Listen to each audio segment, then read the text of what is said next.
Good evening good evening good evening everyone. सभी बहुत बहुत नमस्कार। बताना भाई, एक बार आपकी क्लास स्टार्ट हुई क्या? तो एक बार आप मुझे बताएंगे कि क्या आज का रंग रंग कार्यक्रम शुरू किया जाए? तो प्लीज लेट मी नो।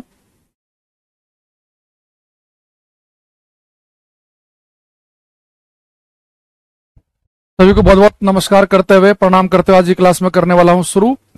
कुछ बच्चों के हम नाम बोल देते हैं। मिताली गुप्ता, कशक, रूपा, रतुल, बालाजीत, विपांशु त्रिपाठी, अक्षय, रवि, स्नेहा, सूरज प्रजापति, राहुल, दिनेश, प्रेमलता, रूपा। तो हमारे साथ में कुछ बच्चे जुड़े हुए हैं, बाकी सबका नाम लेना संभव नहीं है जैसा आप सभी जानते हैं। तो आज की क्लास में बेटा हम नया चैप्टर स्टार्ट कर रहे हैं। चैप्टर का नाम है हीट उष्मा। तो एक बार आप मुझे बता देंगे कि ऑडियो वीडियो सही, तो फिर आगे बढ़ेंगे हम। प्रियंका उजाला अभिनव कर रहे हैं, एमपी से हैं क्लास। परमेश्वरी, शेरा खातून, सभी को नमस्कार नमस्कार। शुरू कर दें? सही, बिल्कुल बढ़िया चल रही है अब क्लास। अब देखो, आज ही क्लास में बेटा जो हम स्टार्ट करने वाले हैं, चैप्टर का नाम है इसका हीट उष्मा। तो आज ही क्लास में हम हीट चैप्टर स्टार्ट करेंगे, ठीक है। यूनिट जो है वो किसी क्लास में यूनिट 1 होती है, किसी में 2 होती है, किसी में 3 होती है। किसी क्लास में मान लो कि मैंने हीट से स्टार्ट करता हूं, कई जगह ऑप्टिक्स से स्टार्ट कर देते हैं, लाइट से, तो उस पर आपको ध्यान नहीं देना। क्लास में हम पढ़ेंगे हीट उष्मा की बात करने वाले हम, ठीक है। ओके, दीपक सोम जी, रतुल कह रहे हैं वॉइस क्लियर। चलो अब यहां मेरा नाम बोलो, जो ऐसा बोलेगा ना उसको तुम बिल्कुल नहीं बोलेंगे। यहां देखो, अगर मैं आपसे कहूं कि भाई आज का टेम्परेचर आपके क्षेत्र में कितना है, आप ये बताओ, तो आप कहेंगे सर हमारे यहाँ टेम्परेचर है आज 20, कोई बोलेगा 30, कोई बोलेगा 15, कोई बोलेगा 40। लेकिन आप साथ में एक चीज और बोलोगे कि सर हमारे यहाँ का टेम्परेचर है 20 डिग्री सेल्सियस, कोई बोलेगा 30 डिग्री, कोई 15, कोई 40। क्योंकि आपको पता है कि टेम्परेचर की एक यूनिट होती है, एक मात्रक है, और इन जनरल हम डेली लाइफ में डिग्री सेल्सियस का यूज करते हैं। अब कोई ये तो कहेगा नहीं कि सर मेरे यहाँ तापमान था 26 किलोग्राम, कोई है ऐसा जो कह दे? या कोई कहेगा सर हमारे यहाँ टेम्परेचर था 15 मीटर। एक कह रहा है जी हमारे यहाँ टेम्परेचर जो था वो था 26 किलोग्राम। एक कुछ और बता दे, कोई मीटर बता दे, कोई किलोग्राम बता दे, कोई ऐसा तो करेंगे नहीं। जब भी आप टेम्परेचर बताओगे तो आप डिग्री सेल्सियस का इन जनरल यूज करोगे। तो इसे हम टेम्परेचर को डिग्री सेल्सियस में नापते हैं। बेटा ऐसे टेम्परेचर को मेजर करने के और भी यूनिट हैं, खाली डिग्री सेल्सियस नहीं है। टेम्परेचर को मेजर करने का एक तरीका फ़ारेनहाइट भी है। आप जब डॉक्टर के पास जाते हो, डॉक्टर कहता भाई साहब आपको बुखार है, 102 बुखार है, 103 बुखार है, वो 102-3 डिग्री सेल्सियस नहीं होता भाई, 100 डिग्री सेल्सियस होता पानी उबलने लगता है, तो वो 102-103 होता है फ़ारेनहाइट। तो अगर आप डॉक्टर के पास जाओ तो डॉक्टर आपके शरीर का टेम्परेचर बताएगा फ़ारेनहाइट में। रोजमर्रा की जिंदगी में हम टेम्परेचर की बात कर रहे होते हैं डिग्री सेल्सियस में। ऐसे अगर आप किताबों में पढ़ेंगे तो बहुत बार आपको टेम्परेचर केल्विन के अंदर लिखा मिलेगा। तो टेम्परेचर मेजर करने के अलग अलग स्केल हैं, डिग्री सेल्सियस, फ़ारेनहाइट और केल्विन। तो अगर मैं आपसे कहूं कि डिग्री सेल्सियस, फ़ारेनहाइट, केल्विन हमारे पास अलग अलग स्केल हैं। अब आज का पहला क्वेश्चन मेरा आप सबके लिए, ये आपको बताना है। अगर पेपर में आ जाए कि भाई ये बताओ पानी किस तापमान पे उबलता है, किस टेम्परेचर पे बॉईल होता है, और सारे ऑप्शन हो फ़ारेनहाइट में, तो आप कितने फ़ारेनहाइट बताएंगे? पानी किस तापमान पर उबलता है ये आपको बताना है।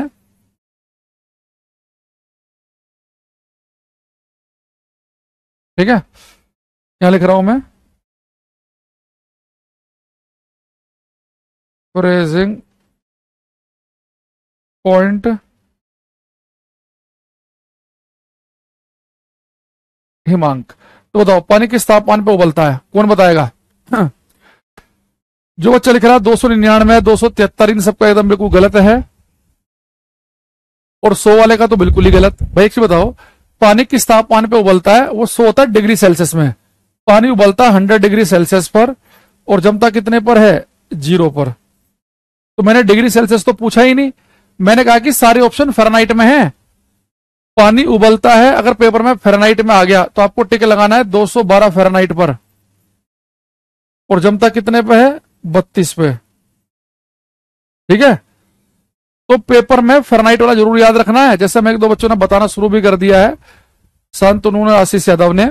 ऐसे बेटा अगर पेपर में आ जाए कि पानी किस तापमान पे उबलता है, केल्विन में बताओ, तो केल्विन में यही वैल्यू हम लिखेंगे 373 केल्विन। हालांकि एग्जैक्ट वैल्यू जो होती है वो 373.15 है, आप 0.15 को छोड़ सकते हैं, और जमता कितने पे है, 273.15 पे। तो पानी जमता किस किस तापमान पे है, डिग्री सेल्सियस में 100, फ़ारेनहाइट में 212, केल्विन में 373। जमता है 0 डिग्री सेल्सियस, फ़ारेनहाइट में 32, केल्विन में 273। ठीक है। अच्छा दूसरी चीज, एक बात और ध्यान रखना, इसमें कंफ्यूज मत होना, ये बिल्कुल बेटा वैसे ही है जैसे मैं कहूं कि मेरा घर यहां से 4 किलोमीटर दूर है, और कल को मैं कह दूं कि मेरा घर यहां से 4000 मीटर दूर है, तो आप ये थोड़ी ना कहोगे कि सर आपका पता नहीं चल रहा, कभी 4 किलोमीटर बता रहे हो, कभी 4000 मीटर बता रहे हो, क्योंकि आपको पता है कि 4 किलोमीटर 4000 मीटर के ही बराबर होते हैं। मैं कहूं कि मैं आपको 1 घंटा पढ़ाऊंगा या कहूं 60 मिनट पढ़ाऊंगा, एक ही बात है। वैसे जब पानी गर्म होते होते उबाल आने लग जाए, तो उस उबलते पानी का टेम्परेचर चाहे 100 डिग्री सेल्सियस का हो, 212 का हो, 373 केल्विन का हो, एक ही बात है। जैसे लंबाई को मीटर में भी नापते हैं, सेंटीमीटर में भी नापते हैं, किलोमीटर में भी नापते हैं, अलग अलग यूनिट होती हैं, ऐसे टेम्परेचर के लिए भी अलग अलग हैं। तो उबलते पानी का टेम्परेचर जो है वो डिग्री सेल्सियस में 100, यहाँ पे 212 या 373। तो पेपर में तो फ़ारेनहाइट में आएगा, केल्विन में आएगा, तो जमने वाले का टेम्परेचर ये होगा। अच्छा अगर मैं आपसे कहूं कि टेम्परेचर की हम अलग अलग यूनिट यूज कर रहे हैं, डिग्री सेल्सियस, फ़ारेनहाइट, केल्विन, लेकिन इंटरनेशनल सिस्टम में टेम्परेचर की जो यूनिट है वो क्या है, टेम्परेचर का एसआई मात्रक बताओ क्या होगा। एसआई यूनिट टेम्परेचर की क्या है, एसआई यूनिट ऑफ टेम्परेचर, यानी कि इंटरनेशनल सिस्टम में तापमान का मात्रक क्या यूज किया जाता है, तापमान का एसआई मात्रक डिग्री सेल्सियस है, फ़ारेनहाइट है कि केल्विन है। जो बच्चे प्रणाम कर रहे हैं, नमस्कार कर रहे हैं, भाई टाइम से आया करो क्लास में, ये चलती हुई क्लास के लिए नहीं है। हाँ ये बिल्कुल सही लिखा है बच्चे ने कि टेम्परेचर की जो एसआई यूनिट होती है केल्विन। टेम्परेचर का एसआई मात्रक केल्विन है, डिग्री सेल्सियस पर टिक मत लगा देना। तो टेम्परेचर का एसआई मात्रक केल्विन याद रखेंगे, बहुत सारे बच्चे डिग्री सेल्सियस पर टिक लगा के आते हैं। अच्छा हमें ये पता चल गया कि टेम्परेचर जो है वो उसका उबलना और जमना, लेकिन आप कहोगे सर कि जैसे मुझे किलोमीटर को मीटर बदलना तो बड़ा आसान है कि 1 किलोमीटर में 1000 मीटर होते हैं, तो 3 किलोमीटर 3000 मीटर हो गया, 5 किलोमीटर हो गया 5000 मीटर। ये डिग्री सेल्सियस फ़ारेनहाइट को आपस में कैसे बदलें भाई, यहां तो मैं पता चल रहा है कि 100 डिग्री सेल्सियस 212 फ़ारेनहाइट के बराबर है, लेकिन पेपर में अगर हमारे से पूछ लिया कि 60 डिग्री सेल्सियस कितने फ़ारेनहाइट के बराबर होगा, तो हम कैसे करेंगे। तो मैं आपको इसका एक रिलेशन बता रहा हूं, ये ध्यान रखना। अब यहां पे हम रिलेशन देखेंगे, relation between Celsius and Fahrenheit. देखो बेटा एक रिलेशन है, degree Celsius by 5 equal to Fahrenheit -32/9। अगर आपको ये रिलेशन पता है तो आपको काम हो जाएगा। देखो ये सब बच्चे फॉर्मूला याद कर लेंगे, degree Celsius by 5 equal to Fahrenheit -32/2। ठीक है। अब जैसे मैं आपसे क्वेश्चन पूछूं, तो ये मान लो किसी एरिया में आज का टेम्परेचर मान लो 40 डिग्री सेल्सियस है, बहुत गर्मी पड़ रही है मान लो किसी क्षेत्र में, तो बताओ 40 डिग्री सेल्सियस कितने फ़ारेनहाइट के बराबर होगा। आप इस फॉर्मूले की हेल्प से बताओ 40 डिग्री सेल्सियस कितने फ़ारेनहाइट के बराबर आएगा। सब बच्चे ट्राई करेंगे, पेन होना चाहिए आपके पास, एक रफ कॉपी होनी चाहिए।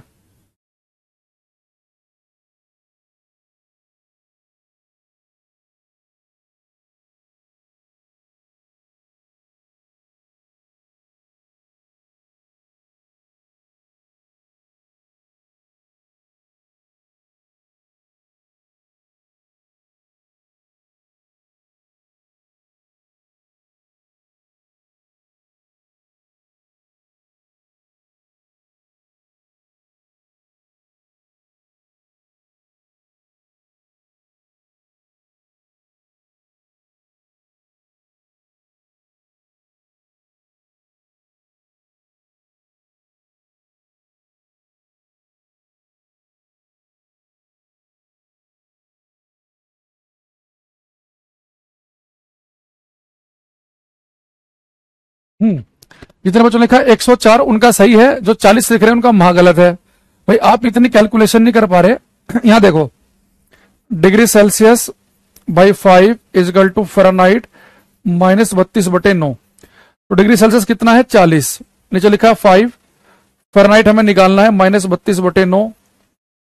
सोल्व करो, 5 8 40, 8 9 72, तो 72 किसके बराबर हो जाएगा, फ़ारेनहाइट -32 के, 32 इधर जाके हो जाएगा प्लस के, तो आ जाएगा 104।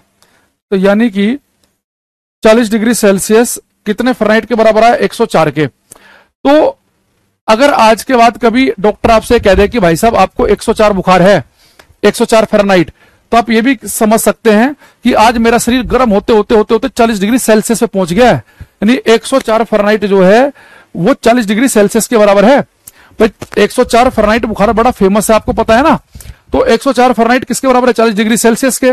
लेकिन आज तो हमें बुखार नहीं है, तो मैं आपसे पूछूं कि एक हेल्दी व्यक्ति का टेम्परेचर कितना होता है शरीर का, नॉर्मल ह्यूमन बॉडी टेम्परेचर, स्वस्थ मनुष्य के शरीर का तापमान, नॉर्मल ह्यूमन बॉडी टेम्परेचर, स्वस्थ मनुष्य के शरीर का तापमान, थोड़ा स्वस्थ मनुष्य के शरीर का तापमान होता है 33 डिग्री सेल्सियस, या फ़ारेनहाइट में लिखना चाहो तो 98.6 फ़ारेनहाइट, और केल्विन में लिखना चाहो तो 310 केल्विन। ठीक है, तो इसे आपको ध्यान रखना है। अगर पेपर में स्वस्थ मनुष्य के शरीर का तापमान पूछ ले आपसे, तो डिग्री सेल्सियस में 37 बताएंगे, फ़ारेनहाइट में 98.6 बताएंगे, और केल्विन में 310 बताएंगे। ठीक है, ठीक। अब देखो, अब अभी आप स्वस्थ हैं, तो आपकी बॉडी का टेम्परेचर 98.6 के आसपास है। डॉक्टर ने कहा कि जी 104 पहुंच गया, यानी इसका मतलब कि बुखार है आपको, इसमें कोई दो राय नहीं है। भाई होना चाहिए था 98.6 के आसपास, पॉइंट में हल्का फुल्का ऊपर नीचे चल जाएगा कोई बात नहीं, लेकिन 104 तक पहुंच गया, यानी कि आपको बुखार है। तो स्वस्थ मनुष्य के शरीर का तापमान डिग्री सेल्सियस में याद रखेंगे 37, और वैसे 98.6 फ़ारेनहाइट। अब ये क्वेश्चन आपके यहां पेपर में आया, उसने कहा कि भाई कि जो क्लिनिकल थर्मामीटर होता है, जो डॉक्टर थर्मामीटर यूज करता नहीं है, ये आपके जीभ के नीचे रखता है या बाह में दबाता है, तो कह रहा है कि जो क्लिनिकल थर्मामीटर है इसमें टेम्परेचर की रेंज कहां से कहां तक की होती है। तो बेटा जो क्लिनिकल थर्मामीटर है ना, उसमें टेम्परेचर रहता है 35 डिग्री सेल्सियस से लेके 37 डिग्री सेल्सियस तक। देखो सेल्सियस में जो वैल्यू होगी ना वो रहेगी, ये ऊपर लिखा है सेल्सियस, सेल्सियस में वैल्यू होती है 35 से 42। क्यों, क्योंकि भाई आप अगर स्वस्थ हैं तो आपके शरीर का टेम्परेचर होता है 37, तो भाई आपका तापमान या तो 37 से थोड़ा सा ज्यादा हो सकता है या थोड़ा कम हो सकता है। अगर 35 से कम चला गया इंसान वैसे मर जाएगा, 42 ऊपर चला गया तो भी मर जाएगा। तो डिग्री सेल्सियस में होता है 35 से लेकर 42 तक। फ़ारेनहाइट में पूछेगा तो रेंज रहती है, फ़ारेनहाइट में नीचे लिखा है फ़ारेनहाइट में वैल्यू, वो रहती है रेंज 94 से लेके 108 फ़ारेनहाइट तक। भाई स्वस्थ मनुष्य का तापमान कितना है 98.6, तो 98.6 है, तो 94 से नीचे गएगा तो भी कहानी खत्म है, 108 से ऊपर भी कहानी खत्म ही है। तो इसलिए और जो रेंज है वो क्या रहती है, मैं यहां पर लिख देता हूं, रेंज ऑफ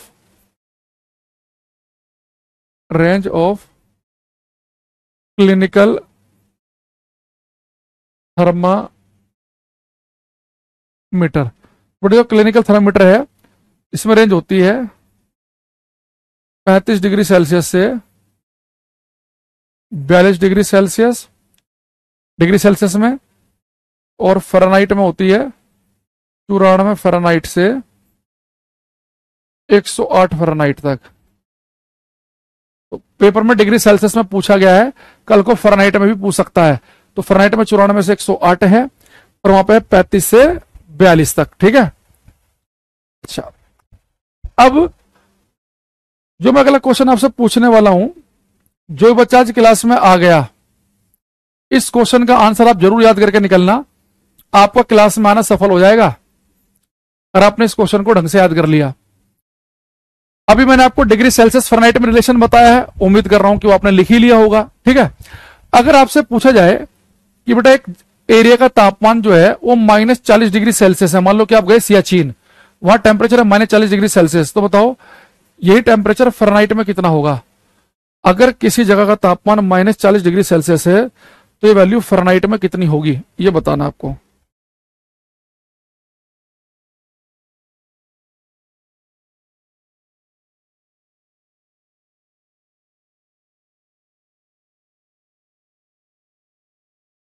डिग्री सेल्सियस में वैल्यू -40 है, फ़ारेनहाइट में कितनी होगी?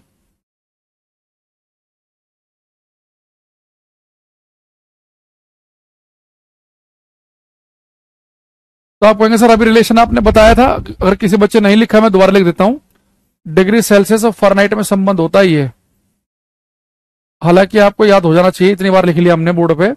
डिग्री सेल्सियस कितना है? -40, नीचे लिखा है 5, फ़ारेनहाइट -32/9। सोल्व करो, 5 8 40, 8 9 72, -72 किसके बराबर हो गया? फ़ारेनहाइट -32 के, 32 उधर जाके हो जाएगा प्लस का, तो -72 में से 32 गए तो बताएगा -40। वाओ, गजब की चीज आई। देखो इस बार जो 40 लिख रहे हैं उनका गलत है, -40 वालों का ठीक आंसर है। जैसे आशीष यादव ने ठीक करा, बलाजीत कुमार ने, चीनू ने, आशीष ने। जो 104 लिख रहे हैं गलत है, +40 वालों का महा गलत है। काजल दीपांशु का जो 64 लिख रहा है उसका बिल्कुल ही गलत। सूरज का भी ठीक है, बाकी और का भी सही आ रहा है।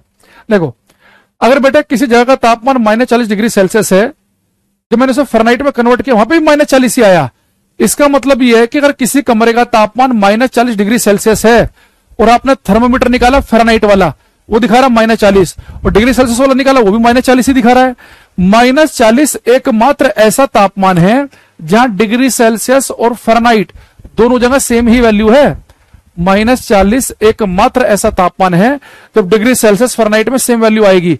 इसके अलावा खुद देख लो, जब ये +40 है, मैं जान पूछकर क्लास में एग्जांपल लेता हूं, ये जब ये +40 है तो बेटा 104 आया है, जब ये 37 है तो 98.6 आया है, जब ये 0 था तो ये 32 था, ये 100 था तो ये 212 था। तो डिग्री सेल्सियस और फ़ारेनहाइट दोनों जगह एक ही वैल्यू आए, ये काम केवल -40 पे होता है। ये क्वेश्चन इतनी बार रिपीट हो चुका है एग्जाम में, किसी कोई हद नहीं है। ये अलग अलग पेपर में कम से कम 30-40 बार रिपीट हो चुका है। लेकिन वो पहला ही ऑप्शन ध्यान रखना, 40 लिखेगा, 40 पर टिक नहीं लगाना, भावुक नहीं होना है, -40 पर टिक लगाना है। तो लिखेंगे -40 is the only temperature at which degree Celsius and Fahrenheit both give same reading। Hindu लिखेंगे -40 वह एकमात्र तापमान है, -40 वह एकमात्र तापमान है जिस पर डिग्री सेल्सियस और फ़ारेनहाइट दोनों समान पाठ्यांक प्रदर्शित करते हैं। बेटा याद रखना, -40 पर टिक लगाना, 40 पर नहीं लगाना है। जब +40 लिखेगा तो 104 के बराबर है, 40 डिग्री सेल्सियस तो 140 फ़ारेनहाइट के बराबर था, ठीक है। 40 डिग्री सेल्सियस 104 के बराबर था, -40 के बराबर है। अब जैसे हमने वैल्यू लिखी तो आपको पढ़ के लग रहा होगा यार ये तो इंपोर्टेंट सा लग रहा है, ये दोनों सेम कब होंगे? -40 पर। फील आ रहा होगा ना कि इंपोर्टेंट सा लग रहा भाई, कोई दो राय नहीं है। तो ऐसे ही मैं 1-2 क्वेश्चन अभी आपके सामने और लेके आऊंगा जिन्हें आपको पढ़ के लगेगा कि इंपोर्टेंट है। अब यहां पर लिखा हमने relation between Celsius and kelvin, degree Celsius और केल्विन के बीच संबंध, ये हमें देखना है। देखो जैसे बेटा हमने डिग्री सेल्सियस और फ़ारेनहाइट में रिलेशन निकाला था, ये डिग्री सेल्सियस और फ़ारेनहाइट में रिलेशन है, degree Celsius by 5 equal to Fahrenheit -32/9। ऐसे रिलेशन होता है डिग्री सेल्सियस में और केल्विन में। तो बड़ा सिंपल सा रिलेशन यहाँ पे, डिग्री सेल्सियस होता है केल्विन -273 के बराबर। 0.15 एग्जैक्ट वैल्यू के लिए आप चाहो तो छोड़ भी सकते हो इसे। यानी आज के बाद अगर मैं इस क्लास में टेम्परेचर केल्विन में बोल दूं, केल्विन में, तो आप उसमें से 273 घटा देना, डिग्री सेल्सियस आ जाएगा। अगर मैं टेम्परेचर डिग्री सेल्सियस में बोल दूं तो उधर जाके प्लस हो जाएगा, तो 273 जोड़ देना, केल्विन आ जाएगा। यानी सिंपल याद रखो कि डिग्री सेल्सियस का केल्विन बनाना है या केल्विन का डिग्री सेल्सियस, ये फॉर्मूला याद कर लो, वैल्यू पुट करके आंसर आ जाएगा। तो डिग्री सेल्सियस बराबर होता है केल्विन -273 के। जैसे अगर मैं आपसे कहूं कि कमरे का तापमान 300 केल्विन है, तो डिग्री सेल्सियस में कितना होगा? 300 में से 273 गए यानी कि 27 डिग्री सेल्सियस। स्वस्थ मनुष्य के शरीर का तापमान 310 केल्विन है, 273 गए तो डिग्री सेल्सियस में क्या आएगा, 37 आएगा। तो आप इसे निकाल सकते हैं इजिली। अब एक क्वेश्चन आप मुझे बताएंगे, अगर मैं आपसे कहूं कि किसी जगह का टेम्परेचर 0 केल्विन है तो बताओ डिग्री सेल्सियस में कितना होगा। ये सब आपको मैथमेटिक्स चेक करने के लिए भी हो रहा है कि गणित कितना तेज है तुम्हारा, प्लस माइनस। राहुल, मिताली, गुप्ता, सिप्रा, दीपक, शोभा, एम के ध्यान, बड़े बड़े आंसर लिख रहे हैं हमें। करो ये क्वेश्चन।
देखो कुछ आंसर मेरे पास में आ रहे हैं, जितने बच्चे लिख रहे हैं -273 उनका ठीक है, जो प्लस 273 लिख रहे हैं उनका बिल्कुल गलत है। आप खुद सोचो भाई, यहां देखना, आप इतना मैथमेटिक्स फिर से नहीं कर पा रहे हो भाई। केल्विन वैल्यू दी, डिग्री सेल्सियस में पूछ रहा है, इनमें रिलेशन क्या है, डिग्री सेल्सियस होता है केल्विन -273 के बराबर। केल्विन है 0, तो 0 -273।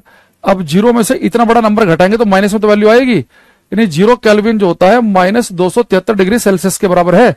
ये बहुत इंपॉर्टेंट पॉइंट है, ये हमारे आगे भी काम आएगा और इस क्लास में भी 3-4 बार काम आएगा। इसमें कुछ रट लेना, अगर आज के बाद मैं कभी भी आपको 0 केल्विन कह दूं तो समझ जाना कि टेम्परेचर है -273.15 डिग्री सेल्सियस। देखो इंपॉर्टेंट क्यों है, देखो ये इंपॉर्टेंट इसलिए है, अगर कोई आपसे कहे कि यार मैं सियाचिन गया था, वहां का टेम्परेचर -40 था। कोई कहे यार मैं रशिया गया था, साइबेरिया रशिया में, वहां टेम्परेचर -70 डिग्री सेल्सियस था। कोई आपसे कहता है कि मैं एक ऐसी जगह गया था कि वहां का टेम्परेचर -150 डिग्री सेल्सियस था।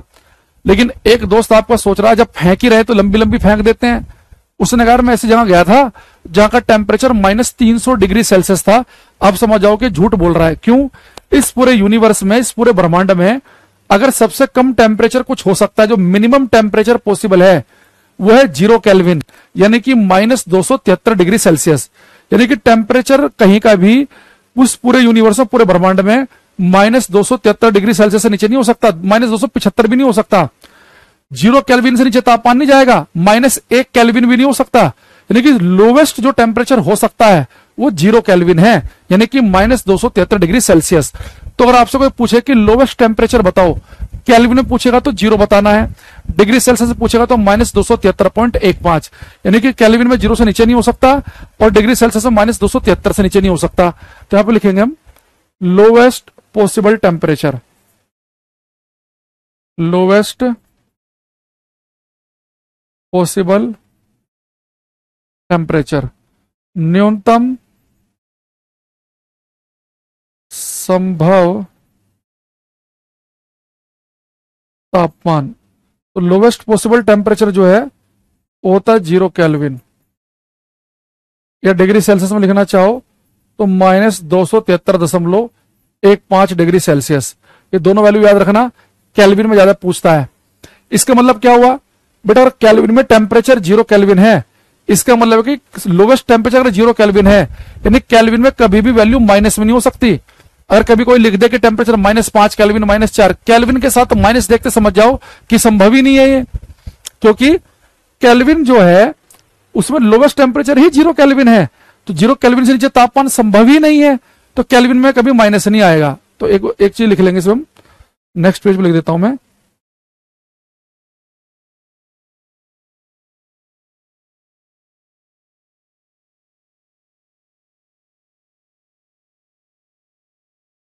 लिखेंगे, अरे ये क्या हो गया, चलना बंद हो गया।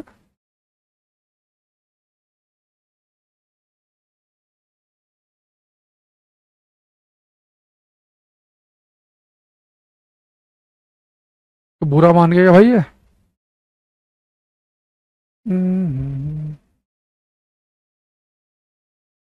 तो कुछ हैंग वैंग से हो गया लग रहा है।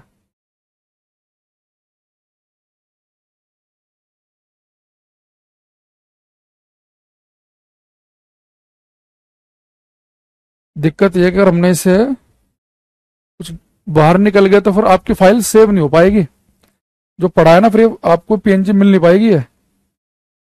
तो गड़बड़ हो गया भाई मामला। एग्जिट कर लेते हैं।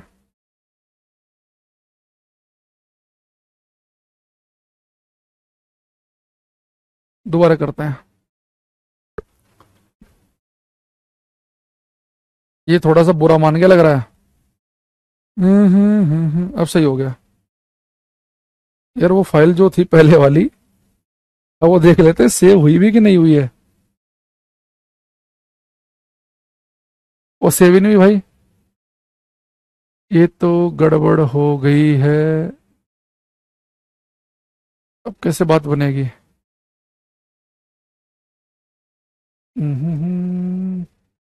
ये आपको नुकसान हो गया भाई आज की क्लास का। तो कुछ सोल्यूशन निकालेंगे हम, ठीक है। तो इसमें भावुक मत होना आप। तो कुछ ना कुछ देखेंगे, कुछ हो जाए इसका, है ना। और कई बार ऐसा होता है टेक्निकल इशू आ जाते हैं। तो यहां पे हम लिखेंगे we can not have, we can not have negative temperature on Kelvin scale. Hindi में लिखेंगे केल्विन पैमाने पर कभी भी तापमान, केल्विन पैमाने पर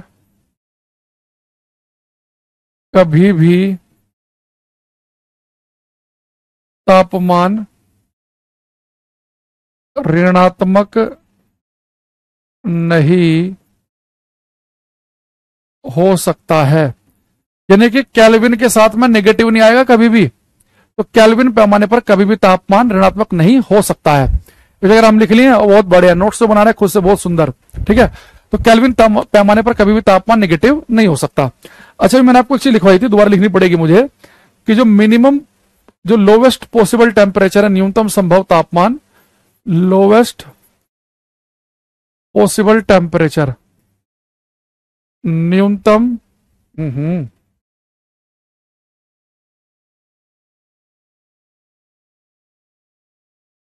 लग रहा है भाई कुछ मंत्र मंत्र मारना पड़ेगा, माल गड़बड़ हो रहा है। जटा कटी गल जला प्रभा पावित स्थले गले विलंबे लंबिताम भुजंग तुंग मालिकाम डमन डमन डमन डमन नाद डमरभयम चकार चंड तांडवम तनोति नहा शिवा शिवम। अब देखो, अभी बिल्कुल भी हैंग नहीं करेगा पूरी क्लास में।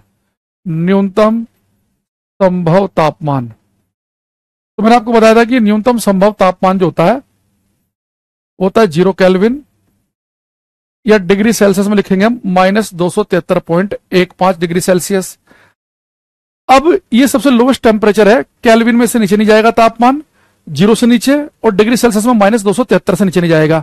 और मैंने कहा कि केल्विन में तो नेगेटिव में टेम्परेचर हो ही नहीं सकता, ये बात जरूर ध्यान रखना। अभी जो लोवेस्ट पॉसिबल टेम्परेचर है, न्यूनतम संभव तापमान, यह बात हमें एक साइंटिस्ट ने बताई थी जिनका नाम है विलियम थॉमसन केल्विन।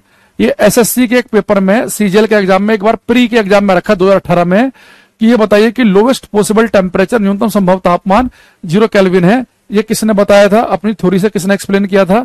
तो विलियम थॉमसन केल्विन पे आपको टिक लगाना है, विलियम थॉमसन केल्विन। इन्हें हम लॉर्ड केल्विन भी कहा जाता है इन्हें, ठीक। अच्छा, दूसरी चीज, इसके अलावा अगर हम एक बात और करें क्लास में, प्रथम बैच साइंस स्पेशल बैच की कंटेंट सेम है क्या? नहीं, साइंस स्पेशल में ज्यादा होता है, साइंस स्पेशल में न्यूमेरिकल वगैरह भी होते हैं, थ्योरी कंटेंट में बहुत ज्यादा फर्क नहीं होता, लेकिन न्यूमेरिकल वाले में फर्क रहता है। ठीक है। अच्छा, दूसरी चीज, ये बेटा जो 0 केल्विन है, ये सबसे लोएस्ट टेम्परेचर, इससे नीचे तापमान हो ही नहीं सकता। तो यहां पर एक बात बड़े ध्यान समझना, आपने बात हिस्ट्री में पढ़ी होगी कि भगवान महात्मा बुद्ध, भगवान महावीर स्वामी ने कठिन तपस्या की और उन्हें परम ज्ञान की प्राप्ति हुई। परम ज्ञान यानी कि एब्सोल्यूट नॉलेज, परम ज्ञान, जिस ज्ञान से ऊपर कुछ नहीं है, उन्हें वो ज्ञान प्राप्त हुआ जो एब्सोल्यूट नॉलेज है, जो परम ज्ञान है, क्योंकि उस ज्ञान से ऊपर कुछ नहीं है। 0 केल्विन वो टेम्परेचर है जिस टेम्परेचर से नीचे तापमान हो ही नहीं सकता, इसलिए 0 केल्विन को हम कहते हैं परम शून्य तापमान, एब्सोल्यूट जीरो टेम्परेचर। ये परम शून्य है जिस शून्य से नीचे कुछ नहीं है, ये एब्सोल्यूट जीरो है जिससे नीचे कुछ नहीं है। तो यहां पर हम लिखेंगे absolute zero temperature, absolute zero temperature, परम शून्य तापमान। तो बेटा एब्सोल्यूट जीरो टेम्परेचर होता है 0 केल्विन। याद रखना, जब वो एब्सोल्यूट जीरो पूछेगा, परम शून्य तापमान पूछेगा, वो हर ऑप्शन में जीरो लिखेगा। तो 0 डिग्री सेल्सियस से 0 फ़ारेनहाइट पर टिक मत लगा देना, टिक लगाना है 0 केल्विन पे। लोवेस्ट पॉसिबल टेम्परेचर पूछेगा तो भी हर 2-3 ऑप्शन में जीरो लिख देगा, 0 केल्विन पर टिक लगाना है। अच्छा, दूसरी चीज, इसे आपको पता है कि कोई भी पदार्थ जो है वो मोलिक्यूल अणुओं से मिलकर बना है, और किसी पदार्थ के जो मोलिक्यूल है ना, ऐसे वाइब्रेट करते रहते हैं। क्यों? इनके पास होता है एनर्जी, टेम्परेचर की वजह से। टेम्परेचर ज्यादा, मोलिक्यूल की एनर्जी ज्यादा, तेजी से वाइब्रेट करेंगे। टेम्परेचर ज्यादा होगा, एनर्जी ज्यादा होगी, तेज वाइब्रेट करेंगे। अगर टेम्परेचर कम होगा तो एनर्जी कम होगी, आराम आराम से वाइब्रेट करेंगे, आराम आराम से। अगर मैं टेम्परेचर कम करते करते करते करते कर दूं बिल्कुल ही कम, 0 केल्विन, तो जो वाइब्रेशन है ना वो कम होते होते बिल्कुल खत्म ही हो जाएंगे। तो पेपर में क्वेश्चन पूछता है कि वो कौन सा टेम्परेचर है जिस पर किसी पदार्थ के अणु वाइब्रेट करना ही बंद कर देते हैं, किसी पदार्थ के अणु, किसी पदार्थ के मोलिक्यूल का कंपन समाप्त हो जाता है। तो वहां पर भी हमें 0 केल्विन बताना है, 0 डिग्री सेल्सियस या 0 फ़ारेनहाइट पर टिक नहीं लगाना। तो यहां पर लिखेंगे हम at 0 Kelvin, at 0 Kelvin, bracket में लिख सकते हैं आप -273.15 degree Celsius. At 0 Kelvin vibration of molecules, vibration of molecules of a substance freezes। Hindi में लिखेंगे 0 केल्विन, 0 केल्विन अर्थात -273.15 डिग्री सेल्सियस पर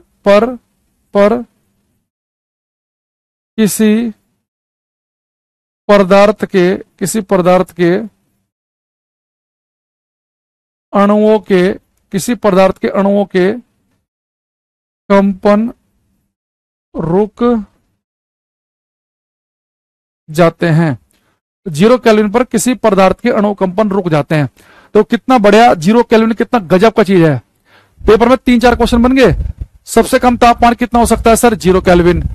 एब्सोल्यूट जीरो, परम शून्य तापमान किसे कहते हैं? 0 केल्विन। किस तापमान पर पदार्थ के मोलिक्यूल का अपना बंद कर देंगे? 0 केल्विन। वो कौन सा स्केल है जिसमें टेम्परेचर नेगेटिव में नहीं जा सकता? केल्विन। 0 केल्विन तापमान किसने बताया? विलियम थॉमसन केल्विन ने। तो 0 केल्विन के आसपास बहुत सारे क्वेश्चन घूम रहे हैं। और डिग्री सेल्सियस और फ़ारेनहाइट किस तापमान पे सेम होते हैं? ये मैंने आपको, अरे वो तो चला ही गया, खैर इसमें काम कर सकते हैं हम। एक मैंने किस क्लास में पढ़ाया था कुछ दिन पहले टॉपिक, हाँ।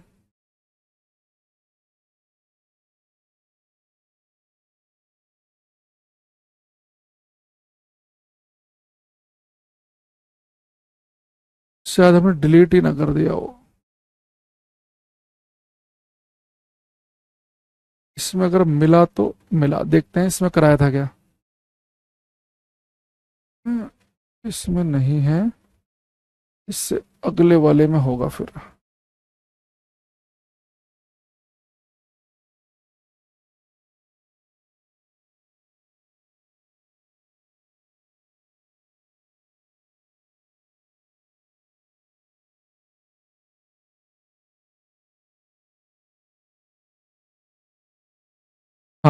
चलो आपका काम बन गया।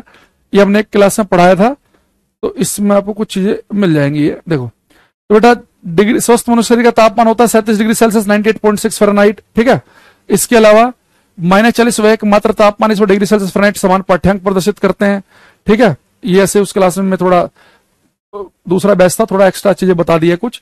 तो मिनिमम पॉसिबल टेम्परेचर हो सकता है 0 केल्विन, विलियम थॉमसन केल्विन ने बताया। केल्विन पैमाने पर कभी तापमान ऋणात्मक नहीं हो सकता है। इस तरह की हमने कई सारी बातें वहां पे भी पढ़ी थी उस क्लास में। अब इसमें हम आ जाते हैं, कुछ क्वेश्चन मैं आपसे पूछ लेता हूं एक बार। तो मैं आपके सामने एक पीडीएफ खोलूंगा, तो जितना मैंने आपको बताया आपको लग रहा हो कि हम परम ज्ञानी हो चुके हैं, वो परम ज्ञान अभी आपका ब्रेक होगा जब आप क्वेश्चन को ध्यान से नहीं समझोगे। तो मैं एक दो क्वेश्चन आपसे पूछ रहा हूं, इन्हें बहुत ध्यान से करना आपको, ठीक है भाई। ये बीमारी क्लास में खत्म नहीं हो रही, मेरा नाम ले लो, मेरा नाम ले लो, हैं। जो ऐसा लिखता है उसका नाम तो टीचर का बिल्कुल मन नहीं करता लिखने का, जो भीख से मांगता है ना, मेरा नाम ले लो, मेरा नाम ले लो। ये करना पहले क्वेश्चन नंबर 2। पहले क्वेश्चन का देखो नंबर लिखेंगे, मैं कई सारे क्वेश्चन पूछूंगा आपसे, तो पहले क्वेश्चन का नंबर लिखेंगे 2, फिर उसके आगे लिखेंगे ABCD, जो भी लिखना है, ठीक है। करो ये क्वेश्चन नंबर 2। कह रहा है कि the body temperature of a healthy man. तो जान पूछ के हमने क्वेश्चन इसलिए लिया है, ये 37 आपको दो जगह दिख रहा है। तो स्वस्थ मनुष्य के शरीर का तापमान बेटा मैंने आपको बताया था 37 पर, आगे क्या बताया था डिग्री सेल्सियस। फ़ारेनहाइट में बताया था 98.6, तो 98.6 बताया था फ़ारेनहाइट में। केल्विन बताया था 310, तो इसका आंसर बनेगा ए ऑप्शन। तो दूसरे का ए आएगा। हाँ, राहुल का, शायरा खातून का सही है एकदम, अरविंद, स्नेहा, अभिषेक, कनक, बहुत बढ़िया। चलो एक क्वेश्चन अगर मैं आपसे पूछूं कि ये which one of the following scale of temperature does not have a negative value. तापमान के किस पैमाने पर एक पैमाने का मूल्य ऋणात्मक नहीं होता है, यानी कि नेगेटिव ऋणात्मक मान को नहीं देता है केल्विन। तो आसान क्वेश्चन ये भी कर लिया होगा आपने, 4th का सी, ठीक है। अच्छा, अब मैं चाहूंगा कि आप ये वाला क्वेश्चन करें, क्वेश्चन नंबर 6। क्वेश्चन नंबर 6, अक्षर, जितेन, जैनेन्द्र सिंह चौहान, रूपा कुमारी, अनु, आर्या, दीपक, सर्वेश, करते रहो। इसमें लिखा है कि किस तापमान पर फ़ारेनहाइट और केल्विन दोनों समान पठन प्रदर्शित करते हैं। जो बच्चा खाली ABC लिखेगा उसका नाम नहीं पढ़ा जाएगा, पहले क्वेश्चन का नंबर लिखेंगे, उसके आगे ABCD लिखेंगे, ताकि हमें पता रहे कि आप किस क्वेश्चन का आंसर दे रहे हैं। बलजीत, संतनु, खुशी, MAC, आशीष, कोमल, जितने बच्चे इस क्वेश्चन का आंसर लिख रहे हैं B, उन सबका गलत है। पेपर में यही होता है कि जब हम क्वेश्चन पढ़ते हैं ना, तो जो हमने पढ़ा है हमें लगता है कि वही पूछ रहा है। आप ध्यान से देखो उसने पूछा क्या है। ये कह रहा है कि फ़ारेनहाइट और केल्विन दोनों सेम रीडिंग कब देंगे। एक चीज बताओ, मैंने आपको जो -40 बताया है वो किसके लिए बताया है। मैंने आपको बताया था कि डिग्री सेल्सियस और फ़ारेनहाइट दोनों सेम रीडिंग देते हैं -40 पर, लेकिन बेटा यहाँ पे डिग्री सेल्सियस फ़ारेनहाइट नहीं पूछ रहा, यहां पूछ रहा है फ़ारेनहाइट और केल्विन पूछ रहा है यहाँ पे। तो जो बच्चे इसका आंसर लिख रहे हैं -40 बिल्कुल गलत है। बेटा एक चीज आप तो ये समझो कि -40 तो आंसर हो ही नहीं सकता, क्योंकि आप कहना चाह रहे हो कि -40 फ़ारेनहाइट -40 केल्विन के बराबर, केल्विन तो माइनस में होता ही नहीं है। इसका अगर आंसर पता क्या है, अगर फ़ारेनहाइट और केल्विन पूछेगा तो इसका आंसर है 574.25। तो पेपर में डिग्री सेल्सियस और फ़ारेनहाइट पूछे तो -40, और फ़ारेनहाइट और केल्विन पूछे तो प्लस 574.25। यहां पे लिख लेंगे इसे, plus 574.25 is the only temperature at which degree Celsius, at which Fahrenheit and Kelvin both give same reading.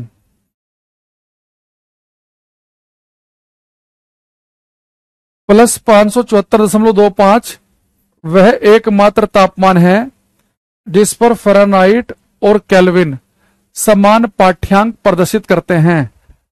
Plus 574.25 एकमात्र तापमान है जिस पर फ़ारेनहाइट और केल्विन समान पठन प्रदर्शित करते हैं।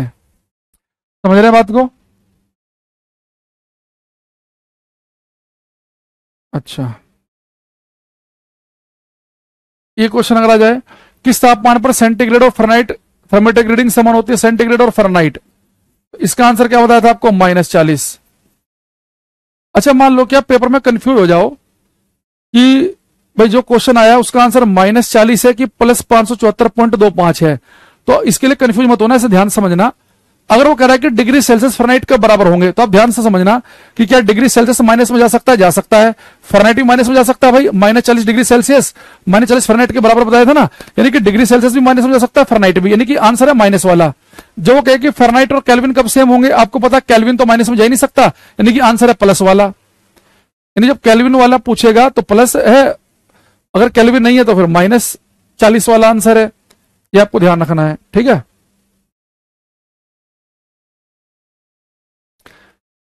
तो यानी कि मैं चाहूंगा कि अभी तक जो मैंने पढ़ाया उसमें से आपको 4-5 क्वेश्चन रटे रहे हैं, तो बताना कि पांचों क्वेश्चन आपको याद है कि नहीं है, जो बच्चे शुरू से क्लास में बैठे हैं। पहला, कि कोई पूछ ले कि सबसे कम तापमान कितना हो सकता है, 0 केल्विन। एब्सोल्यूट 0 परम शून्य तापमान 0 केल्विन। किस तापमान पर मोलिक्यूल कांपना बंद कर देंगे, 0 केल्विन। कोई पूछ ले डिग्री सेल्सियस फ़ारेनहाइट का बराबर होंगे -40। फ़ारेनहाइट और केल्विन, केल्विन तो माइनस में जाता नहीं है, कब बराबर होंगे, 574.25 पर। ये 5 पॉइंट अगर आपको याद हैं तो मुझे बताओ, हाँ या ना में आंसर दो कि पांचों पॉइंट आपको याद रहेंगे कि नहीं, फिर मैं आगे बढ़ूंगा।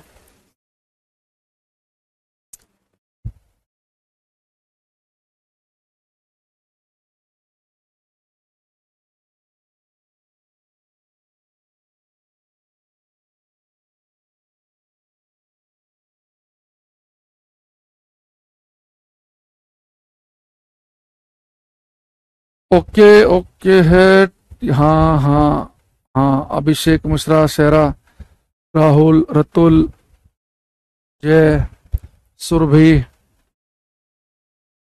बहुत बढ़िया बहुत बढ़िया, ठीक, याद रहेंगे, बहुत बढ़िया। चलो, इतने कमेंट काफी हैं। यहाँ देखो, अब बेटा हम एक चीज लिखेंगे यहाँ पे, हम सेंसिबल हीट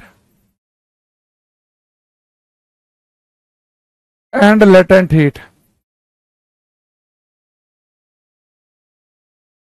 हिंदी में लिखेंगे संवेदनीय ऊष्मा और गुप्त ऊष्मा। संवेदनीय ऊष्मा और गुप्त ऊष्मा, ठीक। देखो, शुरुआत करेंगे बहुत ही बिल्कुल जीरो से, बिल्कुल बेसिक से एकदम। बेटा मान लो कि मेरे पास एक बीकर में बर्फ है और इसका टेम्परेचर है 0 डिग्री सेल्सियस। तो मेरे पास 0 डिग्री सेल्सियस की बर्फ थी।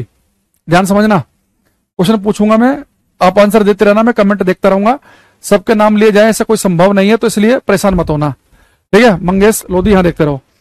अब मेरे पास एक बर्तन में बर्फ है, उसका तापमान 0 डिग्री सेल्सियस है। मान लो कि 1 किलो बर्फ है, मैंने इसे धीरे धीरे हीट दी, यानी कि चूल्हे पे चढ़ाया, आराम आराम से मैं इसे गर्म कर रहा हूं, स्टेडी स्टेट, धीरे धीरे। अभी बर्फ पिघल रही है, पिघल रही है, पिघल रही है। कुछ समय के बाद मान लो कि इस 1 किलो बर्फ में से 700 ग्राम बर्फ पिघल के पानी बन गई। जो 300 ग्राम बची वो तैर रही है उसके ऊपर, बर्फ हल्की होती है, पानी से तैरेगी। अब मुझे एक चीज बताओ, जब 1 किलो बर्फ थी, इसका तापमान था 0, जब ये बर्फ पिघलने लगेगी, कुछ बर्फ पिघल गई और कुछ रह गई, तो जो घोल बनेगा पानी और बर्फ का, जब मैं उसका टेम्परेचर चेक करूंगा तो कितना आएगा, 0 से कम आएगा कि ज्यादा आएगा, ये आपको बताना है। बर्फ का तापमान 0 था, हीट दी, कुछ बर्फ पिघल गई, कुछ रह गई, तो जो घोल है उसका टेम्परेचर जो है वो 0 से कम आएगा कि ज्यादा आएगा।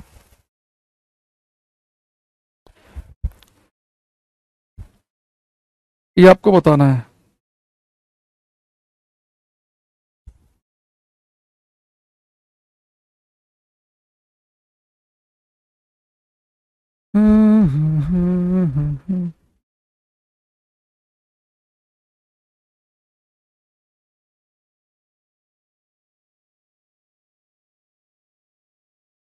जितने बच्चे कह रहे हैं ज्यादा, उनका बिल्कुल गलत है। जो कह रहा है कि 0 ही रहेगा उसका बिल्कुल ठीक है। बट एक्चुअली देखो, ये आपके पास 0 डिग्री का बर्फ है, इसे आप हीट देंगे, आप इसे गर्म कर रहे हैं, हीट दे रहे हैं, ये बर्फ पिघलने लगेगी। जब तक सारी की सारी बर्फ पिघल के पानी नहीं बन जाती है ना, तब तक बेटा टेम्परेचर 0 ही रहेगा। अगर इसमें 900 ग्राम बर्फ पिघल के 100 ग्राम रहेगी तब भी 0 ही है।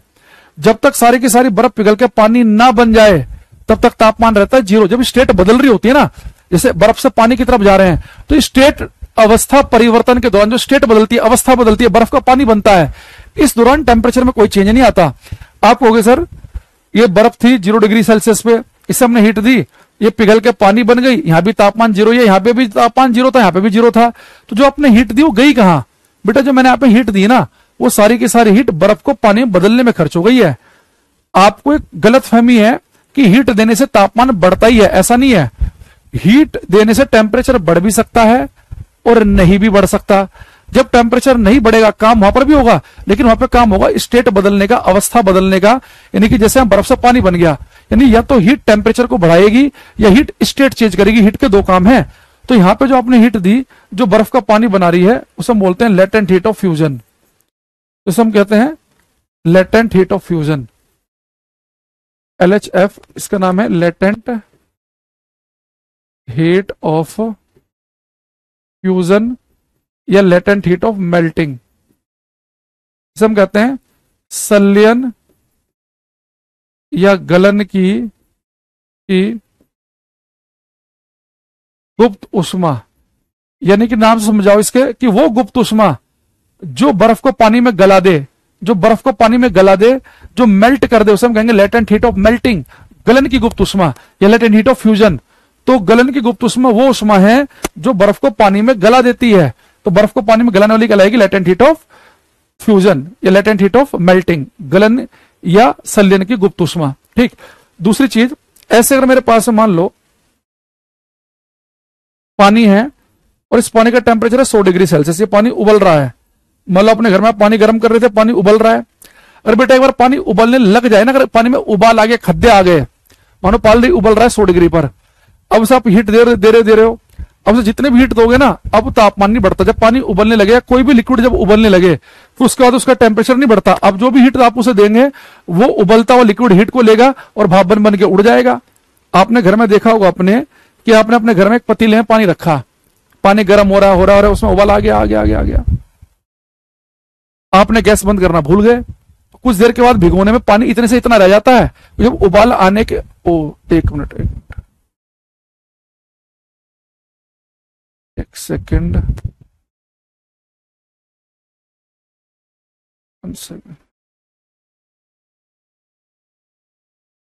एक सेकंड रुकेंगे भाई। एक्चुअली क्या है ना, मैंने कैमरे की बैटरी हो गई है खत्म। एक सेकंड में देखते हैं चार्ज करके, चार्ज हो जाएगी तो चल जाए तो।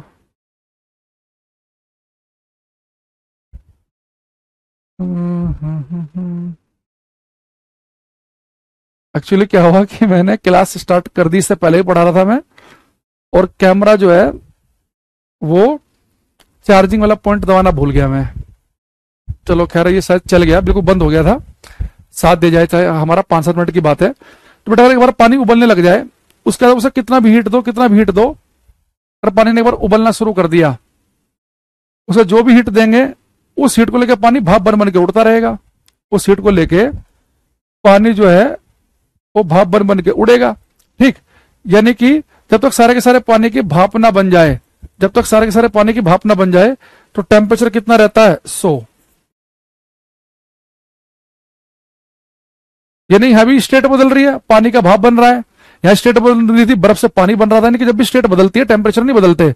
अच्छा, पानी को भाप में बदलने वाली हीट को हम कहते हैं लेटेंट हीट ऑफ वेपोराइजेशन, वाष्पीकरण की गुप्त उष्मा। लेटेंट हीट ऑफ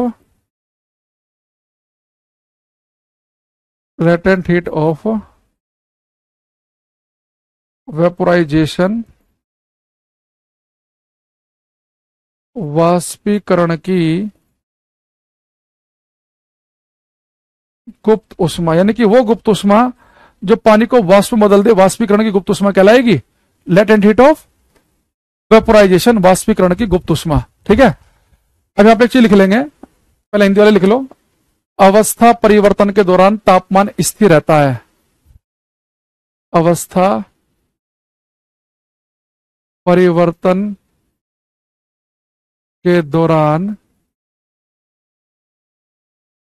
तापमान स्थिर रहता है। During state change temperature remains constant, during state change temperature remains constant, अवस्था परिवर्तन के दौरान तापमान रहता है स्थिर। तो पेपर में ऐसे ही पूछ सकता है कि जब स्टेट बदलती है तो क्या होता है, टेम्परेचर घटेगा बढ़ेगा सेम, तो हम बोलेंगे सेम। दूसरा, तो अगर मैं आपसे कहूं कि लेटेंट हीट कौन सी हीट होती है, आप कहेंगे सर लेटेंट हीट गुप्त उष्मा, वो गुप्त उष्मा वो उष्मा है जो टेम्परेचर तो चेंज नहीं कर सकती, जो केवल स्टेट बदलती है। तो गुप्त उष्मा का काम क्या होता है, गुप्त उष्मा कौन सी उष्मा है जो ये करती है स्टेट चेंज, स्टेट चेंज करती है, टेम्परेचर में चेंज नहीं करती, तापमान में परिवर्तन नहीं करेगी। यानी गुप्त उष्मा वो उष्मा है जिसके देने से अवस्थाएं बदल जाएं, स्टेट बदल जाए लेकिन टेम्परेचर ना बदले। तो ये हमें समझ में आ गया। अब मैं आपसे क्वेश्चन पूछ रहा हूं, आज का लास्ट क्वेश्चन है, बड़ा इंपॉर्टेंट क्वेश्चन है ये। आप सबने एक बात सुनी होगी भाई, ये जो उबलता पानी है इसका तापमान भी 100 है, इस खोलते पानी से जो भाप निकल रही है उसका तापमान भी 100 है, लेकिन उबलते पानी की अपेक्षा वेपर से जलना ज्यादा पेनफुल होता है। एक बच्चा जो है उसका हाथ उबलते पानी से जल रहा है और एक का उस उबलते पानी से जो भाप निकल रही है उससे जल रहा है, तो दूसरे वाली खाल बिल्कुल चिपक जाएगी, हड्डियां दिखने लग जाएंगी। तो बताओ उबलते पानी की अपेक्षा वेपर ज्यादा पेनफुल क्यों है, जबकि टेम्परेचर तो दोनों का 100 ही है। उबलते पानी की अपेक्षा वेपर ज्यादा पेनफुल क्यों होती हैं, उबलते जल की अपेक्षा भाप से जलना अधिक कष्टदायक क्यों होता है। तो आप कहेंगे सर बड़ा देखो सिंपल है, आप अपने घर पे पानी गर्म करो 9 बजे, ये पानी गर्म हो रहा मान लो कि 9:20 पे उबलने लग गया, तो बेटा उबलते पानी के पास तो 20 ही मिनट की हीट है, 9 बजे गर्म करना शुरू किया 9:20 पे उबल रहा है, लेकिन उबलने के बाद भी जो आप हीट देंगे उस हीट को लेकर तो पानी भाप में बदलेगा, यानी भाप के पास एक्स्ट्रा हीट है, वो हीट जिसे हम कह रहे हैं लेटेंट हीट ऑफ वेपोराइजेशन, वाष्पीकरण की गुप्त उष्मा, ये वाष्पीकरण की गुप्त उष्मा वेपर के पास एक्स्ट्रा है। भाई पानी गर्म हुआ 9 बजे से उबल रहा है 9:20 पे, तो उबलते पानी के पास 20 मिनट की हीट, लेकिन उबलने के बाद भी जो हीट दी जाएगी उस हीट को तो पानी एब्जॉर्ब करके भाप में बदलता है, तो भाप के पास एक्स्ट्रा हीट होती है। वो हीट कौन सी होती है, वाष्पीकरण की गुप्त उष्मा, इसकी वजह से भाप ज्यादा पेनफुल है। इस शरीर में छेद होते हैं, फलाना होते हैं, कोई आंसर नहीं है ये, तो यहां पर लिखेंगे हम vapour at 100 degree Celsius is more painful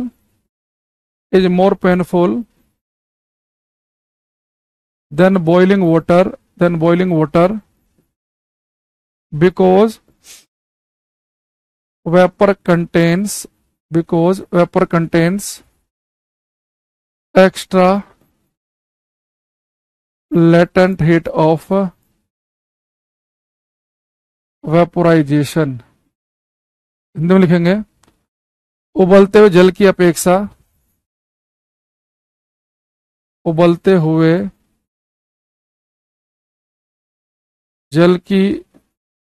अपेक्षा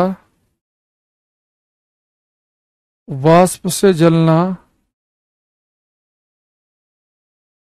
अधिक कष्टदायक होता है। उबलते जल की अपेक्षा वाष्प जलना अधिक कष्टदायक होता है क्योंकि वाष्प में वाष्पन की गुप्त उष्मा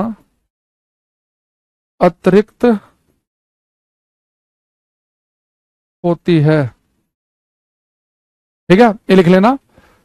चलो हाँ, इट कंटेन मोर हीट, यानी कि वो मोर हीट जो है वो लेटेंट हीट ऑफ वेपोराइजेशन है। ठीक है, तो आज के लिए हम इतना ही रख रहे हैं, बाकी हम मिलेंगे नेक्स्ट क्लास में। तो जो मैंने ये बीच में थोड़ा सा क्लास में आपके गड़बड़ हो गया था, तो मैं एक काम करूंगा, तो मैंने अभी एक क्लास खोली थी ना जिस क्लास में हमने टॉपिक पढ़ाया हुआ है, बस एक थोड़ा वो स्पेशल बैच था, थोड़ा 2-4 पॉइंट हो सकता है कि आपको एक्स्ट्रा मिल जाए लिखे हुए, तो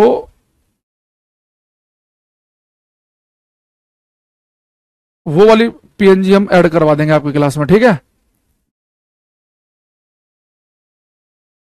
तो इसे हम सेव कर लेते हैं। तो आज के लिए इतना ही, बाकी मिलेंगे नेक्स्ट क्लास में, ठीक है। Thank you, bye, take care everybody, bye everyone.